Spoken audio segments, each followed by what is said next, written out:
Nin a pandemia nin a climatoloxía impediron que este ano Vilanova celebrase a súa festa do mexillón e o berberecho.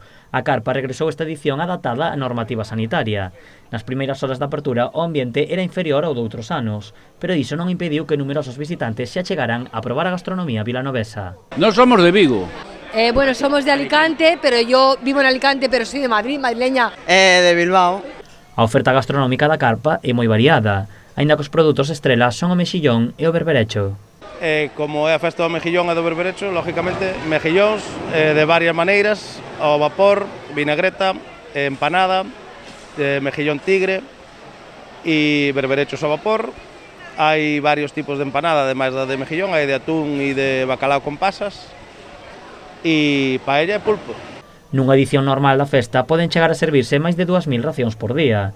Este ano, na cociña xa se prepararon con menos kilos de produto pola incerteza da demanda, pero a calidade do marisco segue sendo alta. A calidade é superior, como todos os anos, está moi bo. Están xa grandes, o mexillón finaliza o ciclo final do verano, o sea, ahora mesmo é época boa de comelo, están cheos e moi bons.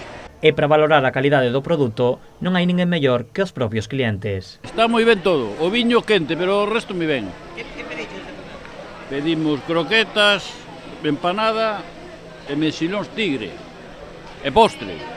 Pedimos de todo, porque somos de buen comer, mejillones, croquetas, mejillones en vinagreta, y lo que vas a ir pidiendo, pulpo, berberechos, sí. Y lo que nos falta. De todo, menos pulpo porque parece un poco carillo y la verdad es que también viene una tapa bastante pequeñita.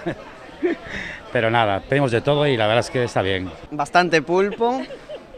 Y... joder, ¿cómo se llaman las...?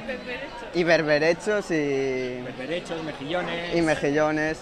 Croquetas... Y eso, y croquetas. Os visitantes aseguran estar encantados coa festa, mais aínda cando o resto de eventos gastronómicos non puideron celebrarse.